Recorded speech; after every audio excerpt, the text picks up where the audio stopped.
আসসালামু আলাইকুম রহমতুল্লাহি ওয়া বারাকাতুহু। সম্মানিত দর্শক,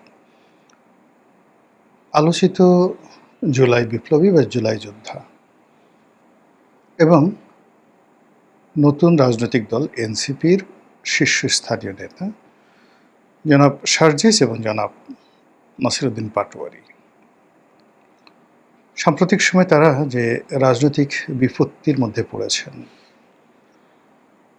এবং বলতে গেলে একটা অসম যুদ্ধ করতে গিয়ে প্রায় প্রতিদিনই তারা যেভাবে লাঞ্ছিত এবং অপমানিত হচ্ছেন, এতে করে আমাদের রাজনীতির যে এই মুহূর্তে যে সমীকরণ, সেই সমীকরণটি আসলে উল্টে যাচ্ছে।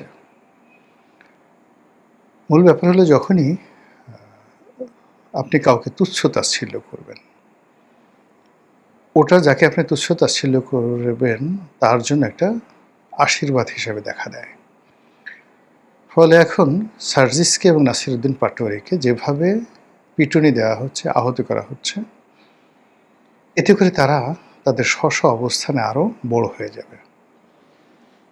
শুধু আমাদের দেশে না, পৃথিবীর যে কোনো দেশে যখনই কাউকে খুব বেশি নির্যাতন করা হয়, জুলুম, অত্যাচার করা হয় কার উপর, কিংবা কাউকে মূল ট্র্যাকের বাইরে রাখার জন্য প্রাণান্ত চেষ্টা করা হয়, সে মানুষটি সেখান থেকে বের হয়ে আসলে নেতা হয়ে যান। সেই প্রাচীন জমানাতে দাস বিদ্রোহ, প্রথম রোমানদের মধ্যে যে দাস বিদ্রোহ হয়েছিল, সেই বিদ্রোহের নেতা যেভাবে তৈরি হয়েছিলেন, একইভাবে চে গুয়েভারা, তারপর Ellis Vladimir Lenin, Fidel Castro, আমাদের বাংলাদেশে বঙ্গবন্ধু শেখ মুজিবুর রহমান এবং ভারতে মহাত্মা গান্ধী, এই নেতাগুলো কিন্তু তুচ্ছ এবং তাচ্ছিল্য যারা করেছেন তাদেরকে তাদের মুখের উপরে একটা ঐতিহাসিক জবাব দিয়ে তারা জাতির ভাগ্য বিধাতা বনে গিয়েছেন। এখনকার দৃষ্টিতে, আজকের দৃষ্টিতে যদি আপনি দেখেন, নাসিরউদ্দিন পাটোয়ারি কিংবা সার্জিস, এই দুজনের বৈশিষ্ট্য কী? সার্জিস ছোটোখাটো একজন মানুষ, নাসিরউদ্দিন পাটোয়ারি একটু উঁচু লম্বা আছে। দুজনেই গ্রামের মধ্যবিত্ত বা নিম্ন মধ্যবিত্ত পরিবার থেকে এসেছেন। আর কর্মজীবনে এই জুলাই আগস্ট বিপ্লবের আগে তাদেরকে আমরা ওইভাবে চিনতাম না। তাদের পরিবার বা যে ধরনের বায়োগ্রাফি সামনে চলে এসেছে, সেটা আমাদের সমাজের যারা প্রান্তিক জনগোষ্ঠী তাদেরই প্রতিনিধিত্ব করে। কিন্তু আপনি যদি দেখেন যে তাদের শুরুটা যেটা হয়েছিল, সকলেরই শুরু হয়েছিল মূলত জুলাই আন্দোলনের আগে কোটা বিরোধী আন্দোলন, বৈষম্য বিরোধী আন্দোলন, এবং সেখানে নুরুল হক নুরু বা রাশেদ, এরাও কিন্তু এই সার্জিস এবং নাসিরউদ্দিন পাটোয়ারি, এদের দুজনকে যদি আপনি নিম্ন মধ্যবিত্ত পরিবার ধরেন বা যে কোনো বিচারে আপনি তাদেরকে যদি আপনি সমালোচনা করতে চান, তাহলে নুরু এবং রাশেদকে আপনি আরও বেশি সমালোচনা করতে পারবেন। এর কারণ হলো তারা আরও প্রান্তিক পরিবেশ থেকে এসেছে। তাদের কথা, তাদের ল্যাঙ্গুয়েজ আপনি যদি পাশাপাশি বসিয়ে দেন এই চারজনকে বিতর্ক করার জন্য একটা টেবিলে যে কোনো একটা বিষয়, আপনি দেখবেন যে নাসিরউদ্দিন পাটোয়ারি এবং সার্জিস, এই দুজনই যাকে বলা হয় নুরুল হক নুরু এবং রাশেদ, এদের চাইতে ভালো করবেন, খারাপ করবেন না। যদিও রাশেদ এবং নুরু এদের নেতা ছিলেন বৈষম্যবিরোধী আন্দোলনে। কথাটা বললাম এই কারণে যে নুরু এবং রাশেদ, তাদেরকে আওয়ামী লীগ সরকার নির্যাতন করতে করতে করতে করতে এখন নুরু ক্যাবিনেট মিনিস্টার, ক্যাবিনেট না প্রতিমন্ত্রী, সে একজন মন্ত্রিপরিষদের সদস্য। রাশেদ বিএনপির মতো একটা বড় দলের মনোনয়ন পেল, আবার সেটা পাশ করতে না পারার কারণে তাকে সচিব পদমর্যাদায় প্রধানমন্ত্রীর সমস্ত রাজনৈতিক বিষয়াদি দেখার জন্য তাকে নিয়োগ দেওয়া হয়েছে। তারা দুজন দায়িত্ব পালন করছেন, কিন্তু এখনও পর্যন্ত আপনি যদি পাশাপাশি দেখেন যে তারা মন্ত্রী হয়েছেন, সচিব হয়েছেন, কিন্তু আর্ট অ্যান্ড অ্যাটিটিউডে স্টিল আজকের দিন পর্যন্ত সার্জিস এবং নাসিরউদ্দিন পাটোয়ারি সাবলীল, আরও বেশি সাবলীল। তো কাজেই তাদেরকে যদি আপনি বারবার আঘাত করেন, তারা যে আগামী দিনে একজন বড় নুরু হবে না, নুরু দ্য গ্রেট, আর ধরেন এই রাশেদ দ্য গ্রেট বা রাশেদ দ্য বড় ভাই। আমাদের দেশে আছে না রাফসান দ্য বড় ভাই, রাশেদ দ্য বড় ভাই, নুরু দ্য বড় ভাই। তারা যে হবে না তা কিন্তু বলা যাচ্ছে না। মূল ব্যাপার হলো যে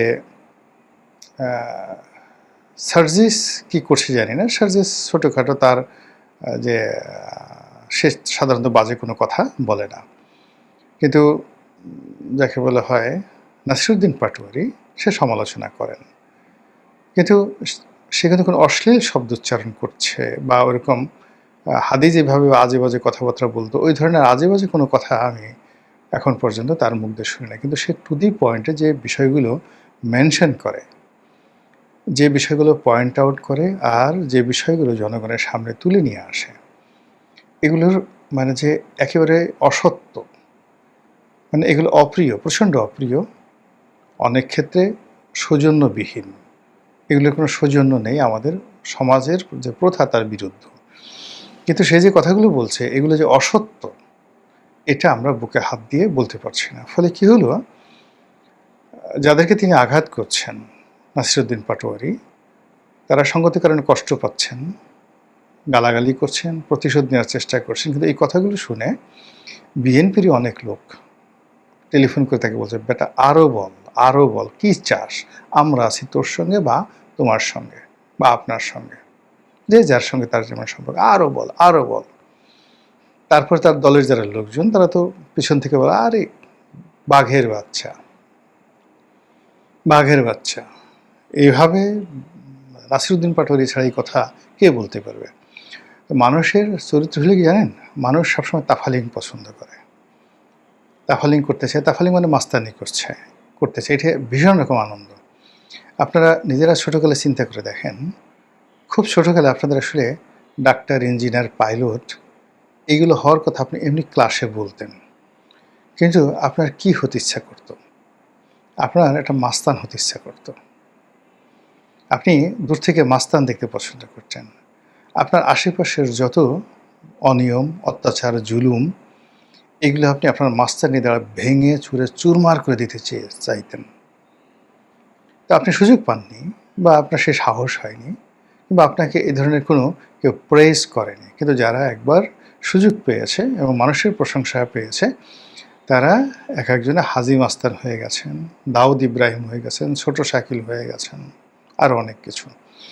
তো নাসিরুদ্দিন পাটোয়ারি এবং অল অব দ্য মানে যাকে বলা হয় জুলাই বিপ্লবী, তাদের মধ্যে শব্দ বোমা প্রয়োগের ক্ষেত্রে যেমন হাদি যে কথাগুলো বলতো সেগুলো অশ্লীল ছিল, অশ্রাব্য ছিল, যৌনাঙ্গ এবং মলদার সংক্রান্ত বিষয়াদি ছিল। কিন্তু সে কিন্তু এই কথাগুলো বলছে না। সে যে কথাগুলো বলছে টু দি পয়েন্টে, গোলাম মোল্লা রনি সে একজন দুর্নীতিবাজ, গোলাম মোল্লা রনি সে একজন চাঁদাবাজ, গোলাম মোল্লা রনি এই কাজগুলো, মানে জাস্ট আমার নাম দিয়ে বললাম, এবার টু দি পয়েন্টে। তো সেক্ষেত্রে ইন পার্সন আমরা তাকে ফেস করতে পারছি না বা আমরা তাকে বলতে পারছি না, তখন আমরা তার টেংরি ভেঙে দেওয়ার চেষ্টা করছি। তো এরকম ঘটনাগুলো সে ঘটিয়ে যাচ্ছে এবং তার প্রেক্ষিতে এখন এই জুলাই মাসে এসে তিনি এবং তার সাথে তার সহযোগী সার্জিস, এই দুইজনকে যেভাবে বিএনপির যারা লোকজন আছে তারা টার্গেট করছেন, তাতে করে পুরো রাজনীতির যে জল এটা ঘোলা হয়ে গেছে।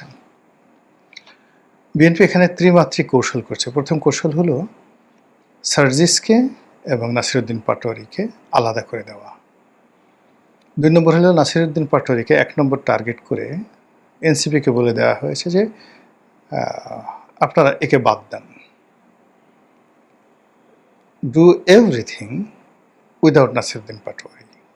সেক্ষেত্রে আমরা আপনাদের জন্য একটা ব্যবস্থা করে দেবো। এবং রাশেদ, প্রধানমন্ত্রীর যে রাজনৈতিক সহকারী, তিনি বলেছেন যে আমরা প্রয়োজনে সহযোগিতা করব, সব জায়গাতে সহযোগিতা করব, যেখানে নাসিরুদ্দিন পাটোয়ারি যাবে না। এটা এক ধরনের যাকে বলা হয় মানে এমন প্রস্তাব যে ভাই আপনি বিয়েটা করায় দেন, আপনি বসার ঘরে যেতে খুব লজ্জা পাচ্ছেন, ওটা আমি সেরে দেবো আর কি। রাজনীতিতে আসলে প্রতিপক্ষের সুবিধা নিয়ে, দয়া নিয়ে, করুণা নিয়ে কখনোই কেউ রাজনীতি করতে পারে না, সাইন করতে পারে না। রাজনীতিতে কখনো তেলবাজি করে, দালালি করে, জুতো চেটে, পা চেটে একটা সার্টেন লিমিট পর্যন্ত সাস্টেইন করা যায়, মানে থাকা যায়, কিন্তু সাস্টেইন করা যায় না, সারভাইভ করা যায় না। এটা জাস্ট লাইক এ চা পানি খাওয়ার মতো, কিন্তু মূল ডিশ না। রাজনীতিতে টিকতে হলে লড়াই করে, সংগ্রাম করে করতে হবে। এবং নেতা হতে হলে, নেতা আসলে ফকির মিসকিনের মধ্য থেকে কখনো নেতা হয় না। নেতাকে অর্থনৈতিকভাবে সবল হতে হবে, সচ্ছল হতে হবে, অন্য সবার সাথে শিক্ষিত হতে হবে, মার্জিত হতে হবে, সবার চেয়ে সাহস বেশি থাকতে হবে। তো সেই ক্ষেত্রে আমাদের রাজনীতির একটা অকাল। অকাল হলো আপনি নাসিরুদ্দিন পাটোয়ারি বলেন, সার্জিস বলেন, তারপরে অন্যান্য যারা বলেন, তারপর তাদের প্রতিপক্ষ যে সমস্ত লোকজন কথাবার্তা বলছে ঠিক সেম এজের, তাদের সঙ্গে যদি আগের জেনারেশন, জাস্ট 1 থেকে 2 জেনারেশন আগের আপনি 100 জন রাজনীতিবিদ দেখেন, যেমন আপনি নাজিমউদ্দিন আলমের কথা বলেন, বিএনপি নেতা নাজিমউদ্দিন আলম, বা ফজলুল হক মিলন, আরও বড় নেতার যাওয়ার দরকার নাই। তো এই নাজিমউদ্দিন আলম বা ফজলুল হক মিলন, এই দুজন লোক বসে থাকবে, আর এনসিপির এরকম 1000 ছেলে মেয়ে বসে থাকবে ফেয়ার জায়গাতে। এদের সামনে 5 মিনিট কথা বলার মতো অবস্থা এখনও এনসিপির কারো হয়নি। তো কাজে এনসিপি ঠিক সেই যোগ্যতাটা অর্জন না করে তারা যে কাজটি করার চেষ্টা করেছে সেটা হলো তাফালিং, কত দ্রুত সেই মানুষকে আকৃষ্ট করা যায়। আর আকৃষ্ট করার জন্য অনেক কাজ আছে। আপনি যদি লুঙ্গি উঠিয়ে আপনার পুটু মেয়েকে দেখায় দেন, লোকজন, আপনি মুহূর্তের মধ্যে ভাইরাল হয়ে যাবেন। আপনি যদি এই 400-500 লোক খেতে বসছে, সেখানে বসে মোটামুটি একটু বায়ু ত্যাগ করেন, সঙ্গে সঙ্গে আপনি ভাইরাল হয়ে যাবেন। সবার মধ্যে আপনি একটা পিস্তল বের করে একটা গালাগালি দেন, কিন্তু আপনি একটা জায়গাতে ঢুকছেন, ঢোকার সঙ্গে সঙ্গে সমস্ত অ্যাটেনশন আপনার দিকে গেছে। এই জন্য আপনার কর্ম থাকা লাগবে, তো আপনার ট্র্যাক রেকর্ড থাকা লাগবে। সেই ট্র্যাক রেকর্ড না থাকলে কখনো নেতা হওয়া যায় না। তো এক্ষেত্রে যারা নতুন, নবীন, তারা খুব দ্রুত নেতা হওয়ার জন্য, জনগণের আকর্ষণ লাভ করার জন্য, তাফালিং করার জন্য যে কাজগুলো করছেন, সেই কাজে তাদের যারা শক্তিশালী প্রতিপক্ষ, তারা প্রতিহিংসা পরায়ণ হয়ে পড়েছেন। এবং সেই প্রতিহিংসা পরায়ণতা ডে বাই ডে, যাকে বলা হয়, ভয়ঙ্কর হয়ে পড়েছে। যেভাবে নাসিরুদ্দিন পাটোয়ারিকে আক্রমণ করা হচ্ছে, অন দ্য লং রানে যদি নাসিরুদ্দিন পাটোয়ারিরা টিকে যান এই ধরনের জুলুম অত্যাচারের বিরুদ্ধে, তারা হয়তো নেতা হতে পারবেন, কিন্তু তাদের অন্য যে যোগ্যতাগুলো আছে, এডুকেশন, ফাইন্যান্সিয়াল স্ট্যাবিলিটি, মানুষের রেসপেক্ট গ্রহণ করার ক্ষমতা, তাদের সোশ্যাল ইনফ্লুয়েন্স, এখন আপনি নেতা হয়েছেন, কিন্তু আপনি একটা টেলিফোন করে কাউকে বললেন যে ভাই এটা ডিসি সাহেবকে, এটা সেক্রেটারিকে, এটা ডিআইজিকে এটা একটু করে দেন, সে যদি আপনার প্রতি শ্রদ্ধা পোষণ করে আপনাকে এই কাজটা করে না দেয়, আপনি জীবনে নেতা হতে পারবেন না, নেভার এভার ইন লাইফ। আপনি তাফালিং করতে পারবেন, এমপি হতে পারবেন, ভোট ডাকতে করতে পারবেন, আপনি প্রধানমন্ত্রীর দয়া নিয়ে মন্ত্রী হতে পারবেন, অনেক কিছু হতে পারবেন, কিন্তু কখনো নেতা হতে পারবেন না। তো যাই হোক, এখন আমাদের আসলে গত 2 বছর খুবই অস্থির একটা সময়। এই সময়ের মধ্যে আমরা বহু নেতাকে হারিয়েছি, যারা 50 বছরের রাজনৈতিক ক্যারিয়ার ছিল তাদেরকে হারিয়েছি।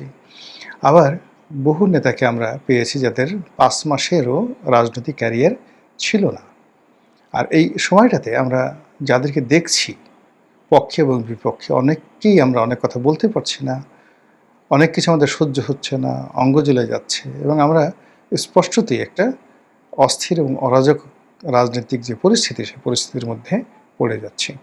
আর তারই মধ্যে 2026 সনের জুলাই মাসে যেভাবে এনসিপির যারা নেতৃবৃন্দ রয়েছেন তাদের উপরে যেভাবে আক্রমণ চালানো হচ্ছে, আর প্রতিপক্ষ যেভাবে এই আক্রমণ করে গর্ব অনুভব করছে, তৃপ্তি অনুভব করছে, এটি আরও 10টি, মানে একটি অপরাধ আরও 10টি অপরাধকে দাওয়াত করে নিয়ে আসবে। একটি প্রতিহিংসা আরও 10টি প্রতিহিংসাকে দাওয়াত করে নিয়ে আসবে।